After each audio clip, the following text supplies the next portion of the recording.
MA third semester political science के paper second contemporary political thought की class में आज सभी विद्यार्थियों का बहुत स्वागत है। आपने संभवतः मेरे पिछले 2 लेक्चर्स को YouTube पर सुना होगा, जिस पर मैंने राइज एंड डिक्लाइन या decline and rise of political theory के बारे में बात किया था। सबसे पहले तो मैं ये आशा करता हूँ कि आप लोग अच्छे से होंगे, आपका स्वास्थ्य अच्छा होगा, आप लोग पढ़ाई भी अच्छे से कर रहे होंगे, सब प्रसन्नचित्त होंगे। इसलिए भी प्रसन्नचित्त होंगे कि अब तो क्लासेस शुरू हो गई हैं।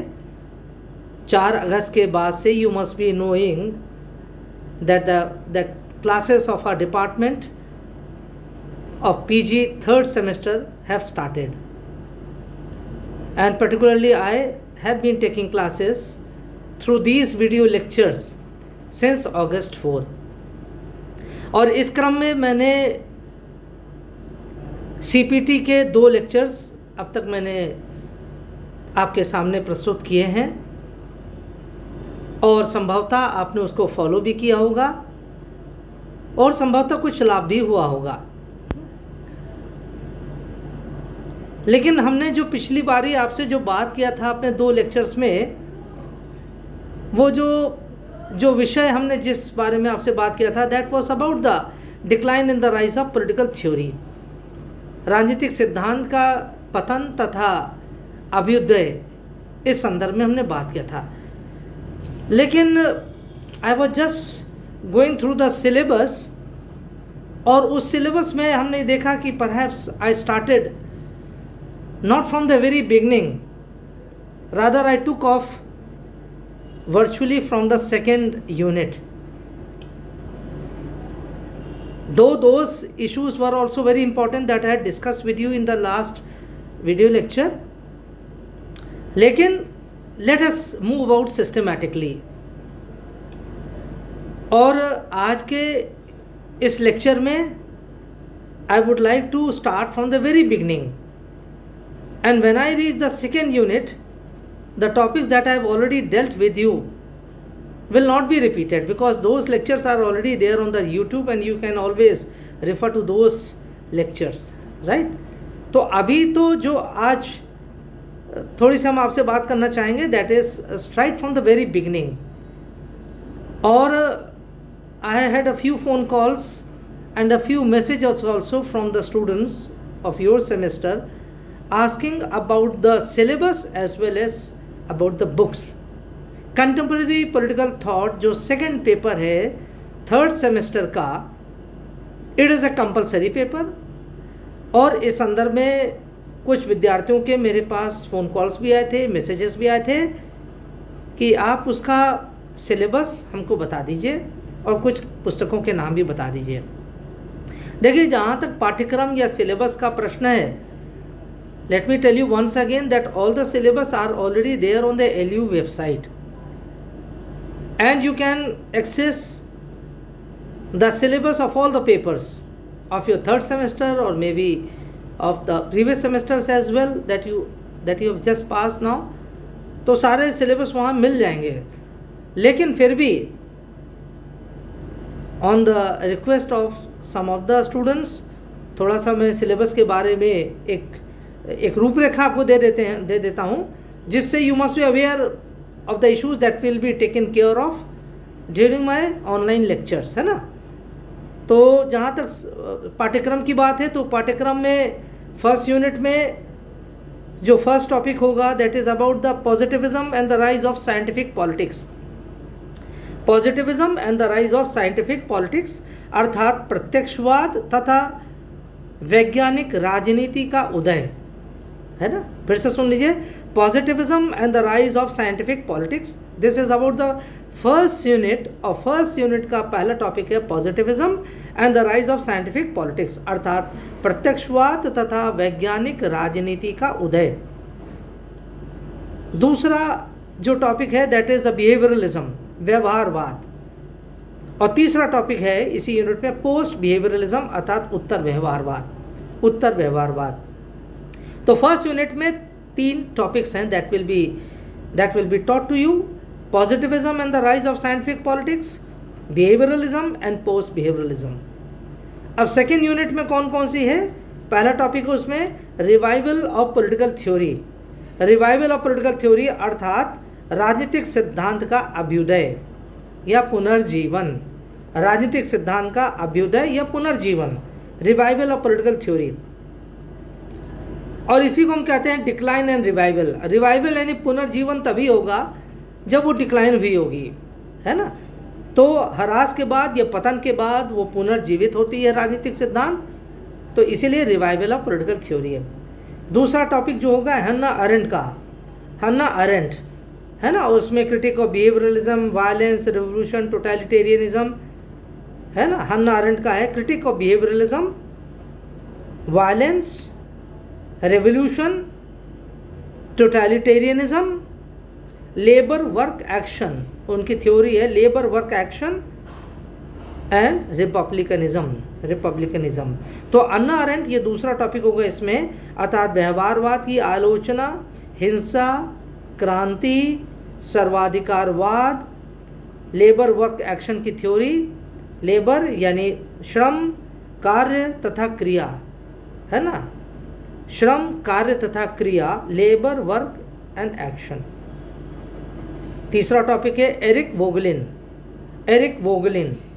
है ना। तो Eric Voegelin VOEGALIN, Eric ERIC, Eric Voegelin VOEGALIN, Voegelin. और इसमें टॉपिक क्या है? Critique of new science of politics, अर्थात नवीन राजनीति का नवीन विज्ञान की आलोचना, है ना, कि critic of new science of politics अर्थात राजनीति के नवीन विज्ञान का एक आलोचनात्मक परीक्षण, है ना। और उसके आगे मॉरल थ्योरी, नैतिक सिद्धांत, moral theory, comma, theory of history अर्थात इतिहास का सिद्धांत, comma, politics as a search of good society, अर्थात अच्छे समाज के रूप में राजनीति की भूमिका, politics as a search of good society. तो ये 3 टॉपिक्स हैं सेकेंड यूनिट में आपके, revival of political theory, second है हन्ना अरेंट और तीसरा है एरिक वोगलिन। तीसरी जो यूनिट है, थर्ड यूनिट है, उसमें पहला टॉपिक है लिबरलिज्म एंड लिबर्टेरियनिज्म, अर्थात उदारवाद तथा स्वेच्छातंत्रवाद। दूसरा टॉपिक है इसमें John Rawls, second topic is John Rawls, third topic is Robert Nozick and the fourth one is Karl Popper. तो ये तीसरी यूनिट के ये विषय हो गए। अब चौथी यूनिट में जो विषय है कम्युनिटेरियंस एंड पॉलिटिकल थ्योरी। कम्युनिटी शब्द से बनता है कम्युनिटेरियंस एंड पॉलिटिकल थ्योरी अर्थात समुदायवादी तथा राजनीतिक सिद्धांत।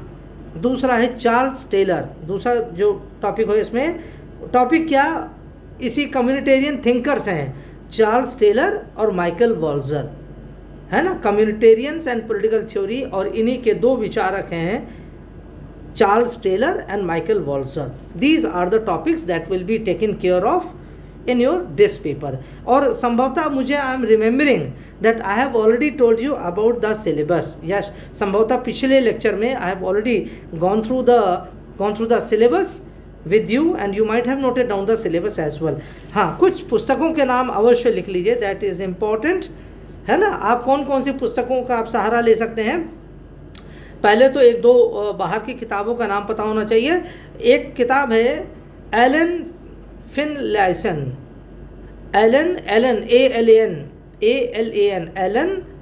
फिनलेसन,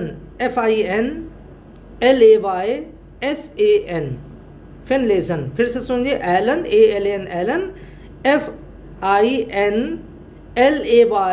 FINLAYSAN, फिनलेसन। इनकी पुस्तक का नाम है कंटेम्प्रेरी पॉलिटिकल थॉट अर्थात समकालीन राजनीतिक चिंतन, contemporary political thought.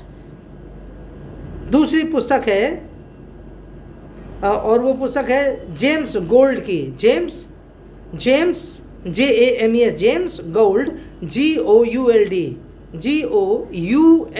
James Gould and Vincent Thursby, Vincent VINCENT, Vincent Thursby, THURSBY,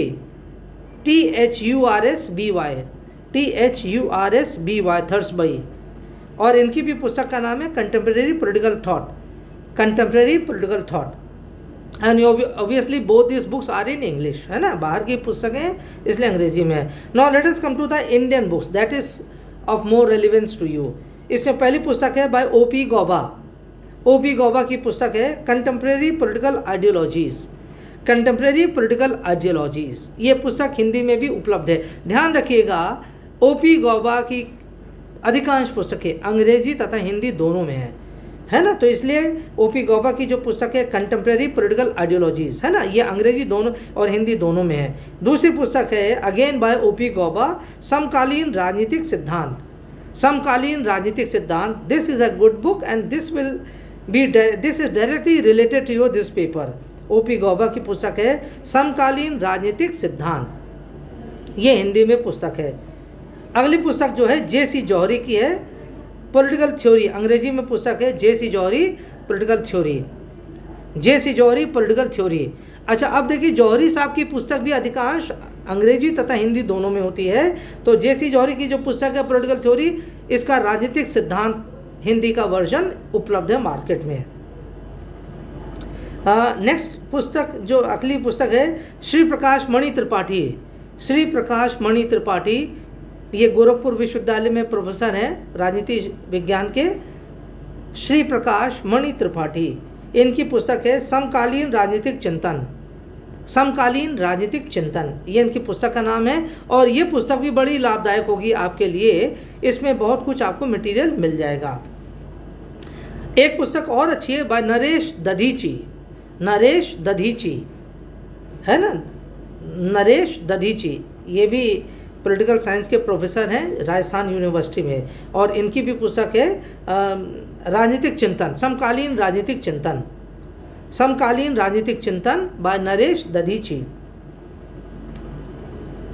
और एक पुस्तक और लिख लीजिए बाय MJ विनोद की पुस्तक का नाम है, अंग्रेजी में पुस्तक है contemporary political theory by MJ Vinod की पुस्तक है कंटेम्प्रेरी पॉलिटिकल थ्योरी, है ना। So these are the names of few books.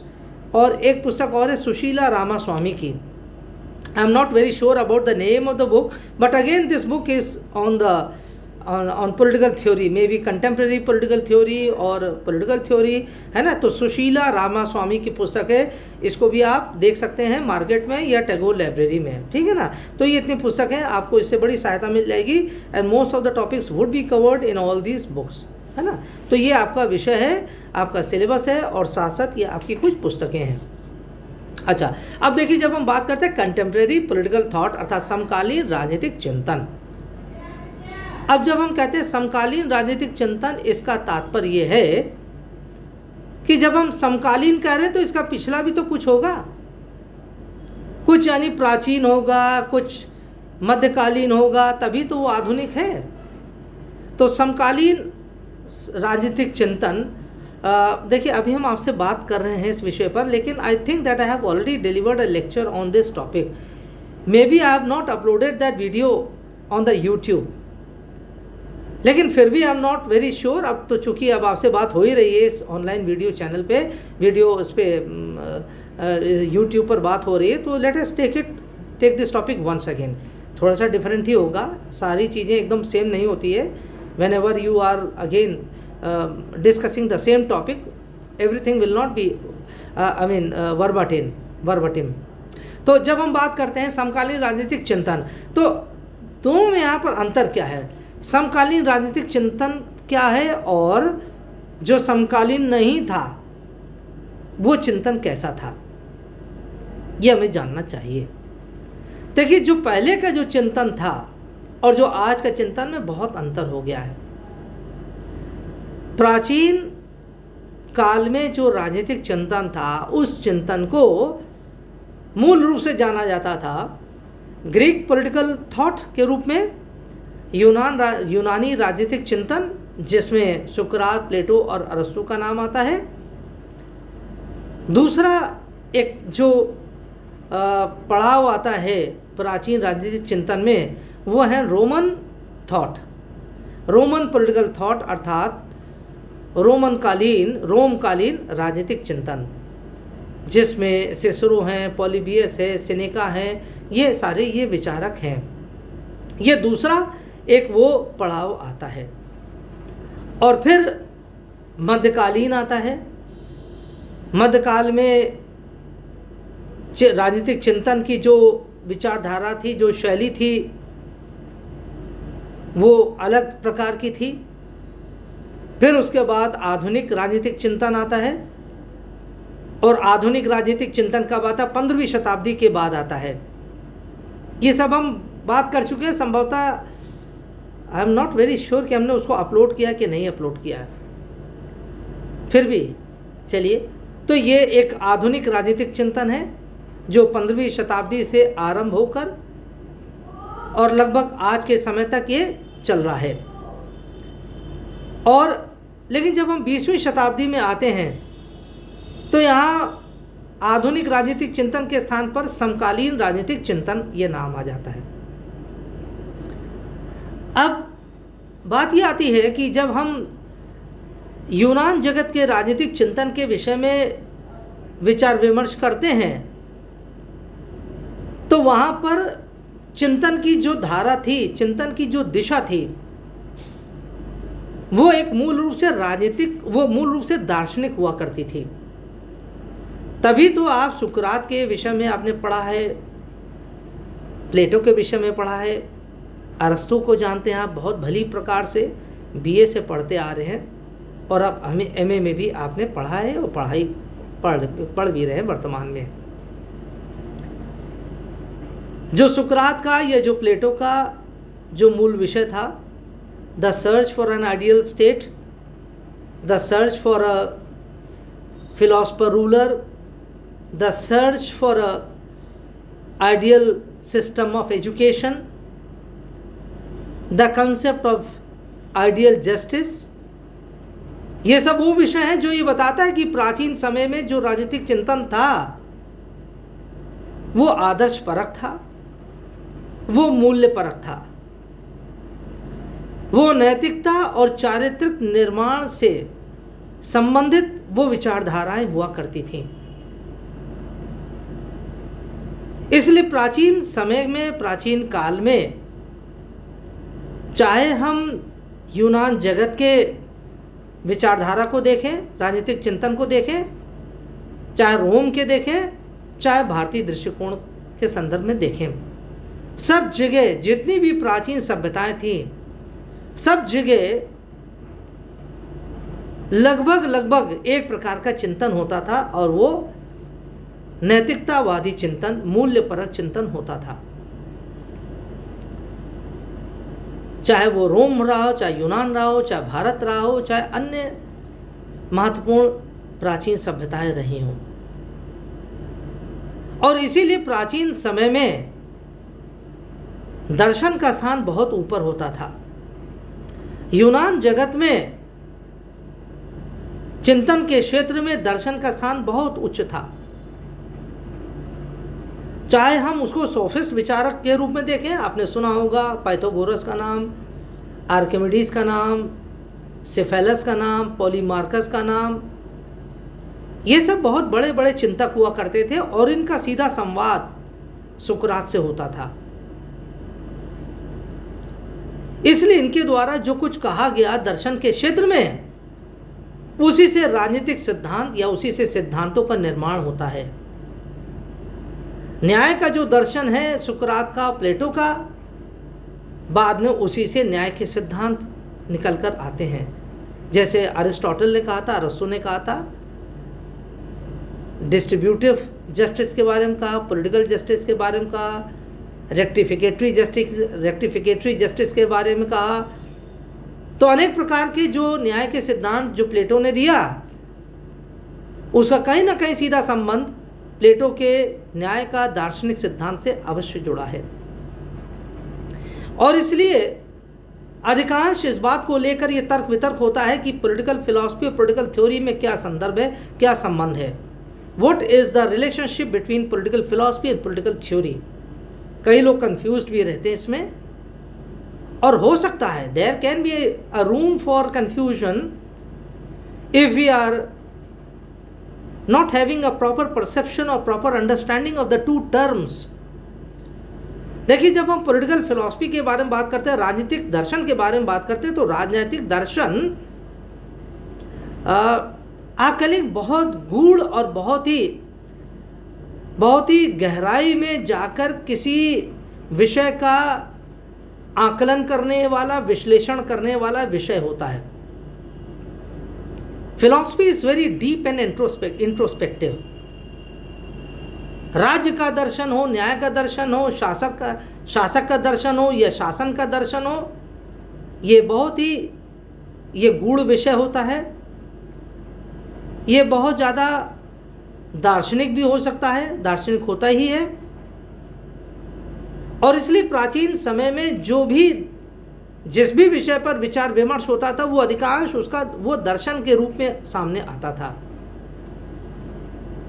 और कालांतर में दर्शन से ही सिद्धांत का निरूपण हुआ। In initial phases of we can say of politics, राजनीति के आरंभिक वर्षों में, आरंभिक शताब्दियों में, चाहे यूनान की राजनीति हो, चाहे रोम की राजनीति हो, चाहे भारत की राजनीति हो, अधिकांश दार्शनिक राजनीति या दार्शनिक चिंतन होता था। और दार्शनिक चिंतन से ही सिद्धांतों का निरूपण होता था, वहीं से सिद्धांत निकलते थे। तो दर्शन का क्षेत्र बड़ा व्यापक होता है और बड़ा गहरा होता है। इसलिए कभी कभी ये भी होता है, ये कहा जाता है कि that political theory is a part of political philosophy. और ये बात कहना कोई अनुचित नहीं होगा। Political theory is a part of political philosophy. तो यानी जब हम बात करते हैं प्राचीन राजनीतिक चिंतन के बारे में बात करते हैं, तो इसका तात्पर्य है कि प्रधान रूप से हम राजनीतिक दर्शन के विषय में बात कर रहे हैं। राजनीतिक दर्शन का जो मूल विषय होता है, that is the search of the truth, अर्थात सत्य की खोज। और यही यूनानी दर्शन का मूल विषय था। The search for the truth, the search for a true wisdom, सही ज्ञान की खोज, सत्य की खोज, सत्य के नियमों की खोज, आदर्श व्यवस्था की खोज। यही प्राचीन दर्शन का मुख्य उद्देश्य था। प्राचीन राजनीतिक दर्शन का यही मुख्य उद्देश्य था। जब न्याय के सिद्धांत का अध्ययन किया जाता है प्लेटो के द्वारा और अरस्तु के द्वारा, तो केवल न्याय का सिद्धांत का अध्ययन ही नहीं होता, बल्कि देखा जाता है कि न्याय कैसा होना चाहिए। What should be the true character of the justice. यानी वो तत्कालीन समाजों का भी अध्ययन किया गया। न्याय तत्कालीन समाज में कैसा था, क्या कमियां थी और उसको कैसे सुधारा जा सकता है, उसका आदर्श स्वरूप कैसा होगा।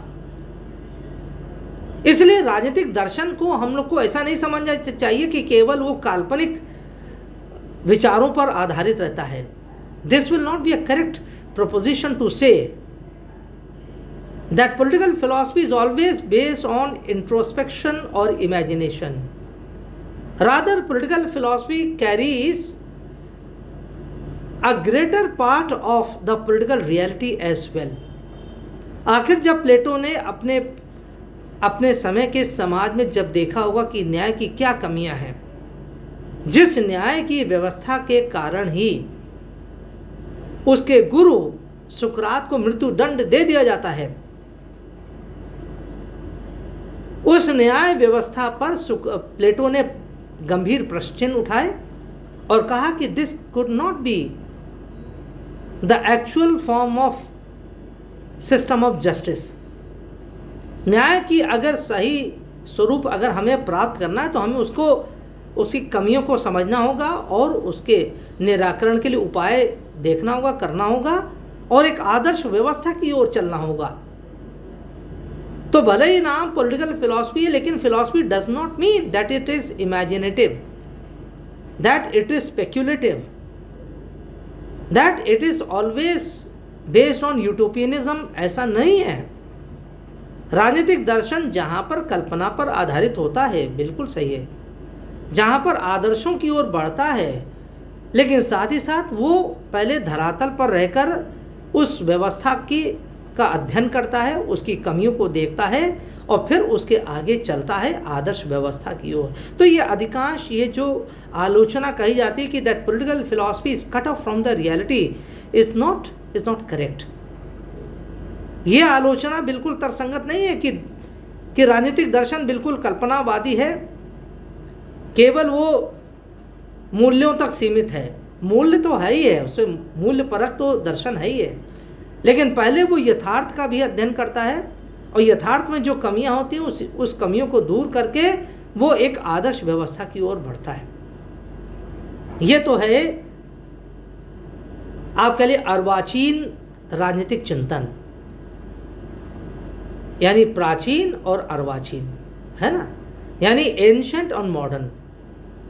यानी जब हम समकालीन राजनीतिक चिंतन का दर्शन करते हैं तो हमें पहले पता होना चाहिए कि प्राचीन व्यवस्था में प्राचीन काल में राजनीतिक चिंतन का क्या स्वरूप था। जब हमको ये पता चल जाएगा मूल परक था, आदर्शवादी था और व्यवस्था को अच्छे दिशा में ले जाने के लिए सब लोग प्रयासरत रहते थे, ये उसका मूल उद्देश्य था, नीति परक था, सही मार्ग पर चलने की प्रेरणा देता था, कैसा होना चाहिए, what should be, what ought to be was the main issue, that was the point of discussion. अब बात आते हैं, हम लोग सीधा आते हैं, चूंकि हमने इसे बहुत कुछ डिस्कस कर लिया है पिछले लेक्चर में। अब संभवतः I don't exactly remember whether I have uploaded that lecture of mine और not, I will see to it. तो ये तो था प्राचीन यूनानी राजनीतिक दर्शन। जब हम आधुनिक राजनीतिक दर्शन की तरफ आते हैं या समकालीन राजनीतिक दर्शन की तरफ आते हैं तो हम देखते हैं कि यहाँ पर there is a distinct break from the ancient political philosophy, from the ancient political you can say thinking और थ्योरी। प्राचीन राजनीतिक चिंतन से काफ़ी अलग हो जाता है समकालीन राजनीतिक चिंतन। अलग इस इन अर्थों में होता है कि समकालीन जो राजनीतिक चिंतन है वो चिंतन अब इस बात को लेकर बिल्कुल भी दुविधा में नहीं है कि हमको किस चीज़ का अध्ययन करना चाहिए। वो ये जानता समकालीन यानी आज के समय का जो राजनीतिक चिंतन है वो आदर्श का क्या होना चाहिए, क्या नीति परक है, what should, what could, these are not the questions to be examined or investigated by the theorists of the contemporary political theory। समकालीन राजनीतिक जो चिंतक हैं उनका उद्देश्य कतई नहीं है कि आज के समय में वो दार्शनिक प्रश्नों का अन्वेषण करें, उसकी खोज करें, सत्य की, बुद्धि की, विवेक की, आदर्श व्यवस्था की खोज करें। ये उनके रुचि का क्षेत्र नहीं है, बल्कि समकालीन राजनीतिक चिंतकों ने तो प्राचीन राजनीतिक चिंतन का और चिंतकों की बड़ी आलोचना करी है। आलोचना इसलिए नहीं किया कि सुकरात और प्लेटो के नाम लेकर, पर by and large they have criticised, they have felt very dissatisfied with the kind of political thought that prevailed in ancient times or even in the times that followed after the ancient period।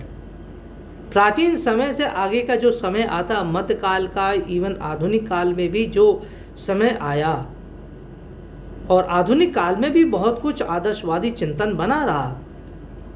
अगर हम Bentham को छोड़ दें और मिल को छोड़ दें, John Stuart Mill. तो अधिकांश विचारकों ने मूल्यवादी चिंतन किया है, चाहे वो जॉन लॉक हो, चाहे वो जीन जैक्स रूसो हो, चाहे हैरोल्ड लास्की हो, चाहे थॉमस हिल ग्रीन हो। These were the leading philosophers, चाहे हीगल हो, चाहे कैंट हो। So these were some of the many thinkers of the modern times who again more or less followed into the footsteps of the ancient Greek thinkers। आधुनिक समय के ये कुछ ऐसे विचारक हैं जो प्राचीन यूनानी जगत के विचारकों के पदचिन्हों का अनुसरण करते हैं, अर्थात वो भी इसी मूल्यपरक राजनीतिक विज्ञान का अन्वेषण करने के लिए तत्पर दिखाई देते हैं। Now this is not acceptable to the contemporary political theorist। आधुनिक राजनीतिक चिंतकों के लिए ये स्वीकार्य नहीं है। They are very dissatisfied। और उन्होंने तो इतनी ज़्यादा आलोचना करी है, ये जो मूल्यपरक और आदर्शवादी राजनीतिक चिंतन का, दार्शनिक राजनीतिक चिंतन का, इन्होंने बड़ी कटु आलोचना किया है और कहा है कि राजनीतिक विज्ञान को रसातल में ले जाने का एक बहुत बड़ा श्रेय इन दार्शनिकों का या मूल्यपरकवादी विचारकों का बहुत बड़ा इनको श्रेय है। इनको जिम्मेदारी लेना चाहिए कि इन्होंने राजनीतिक विज्ञान को, राजनीतिक चिंतन के क्षेत्र को कल्पनावादी, अपने आदर्शवादी तथा कथित मूल्यवादी चिंतन से इस विषय की सार्थकता को बहुत कम कर दिया है। बहुत सारे ऐसे विचारक हैं आज के समय में। अब कुछ उदाहरण जैसे नाम जानते होंगे आप भी, यानी starting from the 20th century, 20वीं शताब्दी के आरंभ से या उससे पहले ही हम देख लें, 19वीं शताब्दी में ऑगस्ट कॉम्टे का आपने नाम सुना होगा, the father of sociology, the father of modern sociology, आधुनिक समाजशास्त्र के जनक कहे जाने वाले फ्रांस के विचारक Auguste Comte. He is considered to be as the father of positivism, अर्थात प्रत्यक्षवाद के जनक कहे जाते हैं। अर्थात प्रत्यक्षवाद विज्ञानवाद का आरंभिक ये स्थिति थी, आरंभिक चरण था।